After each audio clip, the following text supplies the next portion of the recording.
17 के पहले इस प्रदेश में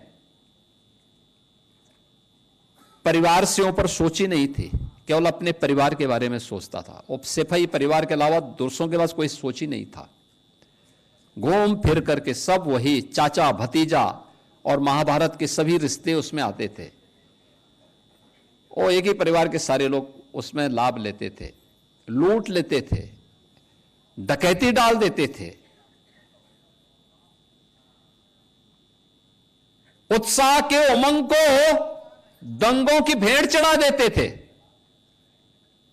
गुंडागिर्दी के भेंट चढ़ा देते थे, अव्यवस्था फैलाते थे। किसी भी गरीब को योजना का लाभ नहीं मिल पाता था। नौजवानों की नौकरी में डकैती पड़ती थी। विकास के कार्यों के पैसे में छीना झपटी होती थी। गरीब को इसका लाभ नहीं मिल पाता था। परिणाम क्या होता था? प्रदेश पर्व और त्योहार भी नहीं मना पाता था।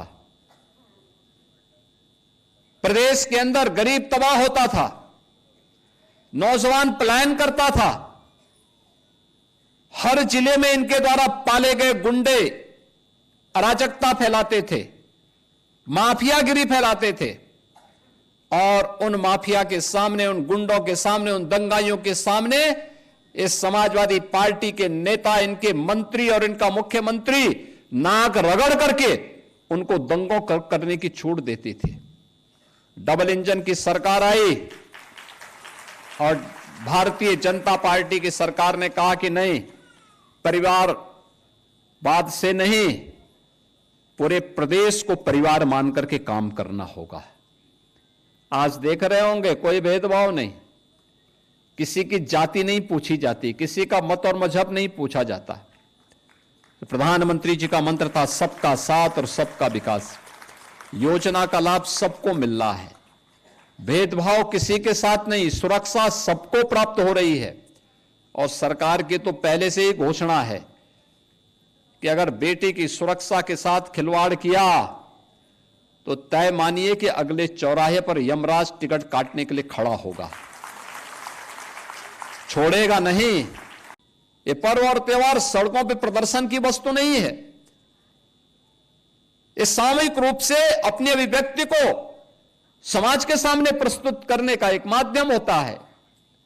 लोग एक दूसरे से गले मिलें, सामूहिक रूप से विकास की प्रक्रिया का हिस्सा बने, अपने परिवार की खुशी को अपने समाज के साथ, समाज की खुशी के साथ प्रदेश के साथ, प्रदेश की खुशी को देश के साथ आपस में शेयर करते हुए हम आगे बढ़े। यही पर्व और त्योहार के पीछे का उद्देश्य होता है। अब वह भाव नहीं, अब ये वो सरकार नहीं है जो दंगाइयों के सामने घुटना टेकती हो। ये सरकार तो जो जिस भाषा में समझेगा उस भाषा में समझाना भी जानती है और अच्छी तरीके से जानती है। और इसीलिए आज मैं प्रदेशवासियों से कहूंगा, दीपावली आ रही है। दीपावली के अवसर पर लोग, हर परिवार, भारतीय परिवार कुछ ना कुछ खरीदता है। एक इस अवसर पर जो भी खरीदे वह स्वदेशी खरीदे। स्वदेशी, हमारा कारीगर, हमारा हस्तशिल्पी, हमारा स्थानीय उद्यम जो कुछ भी बनाया होगा उसको खरीद करके अपने घर में लेके जाइए। हमारे घर में दिया जलेगा दीपावली का तो हमारे ही कुम्हार के द्वारा बनाया गया दिया होना चाहिए। हमारे घर में दीपावली के अवसर पर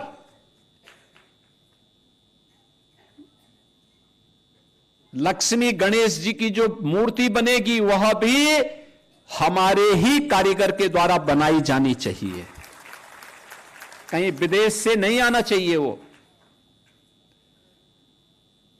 हम किसी को उपहार भी दे रहे हैं, अपने हित मित्र को, शुभचिंतक को, नातेदार, रिश्तेदार को, वह भी स्वदेशी होना चाहिए, वह भी स्वदेशी होना चाहिए।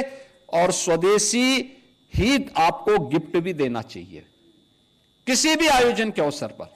ये पैसा अगर मुनाफा जाएगा हमारे कारीगरों के हाथ में जाएगा, हस्तशिल्पियों के पास जाएगा, हमारे श्रमिकों के पास जाएगा, तो समृद्धि उनके पास भी आएगी। और समृद्धि उनके पास भी आएगी तो यह समृद्धि देश के काम आएगी, देश के काम आएगी। विकसित भारत बनेगा। विकसित भारत के लिए हम सबको सामूहिक रूप से प्रयास करना होगा।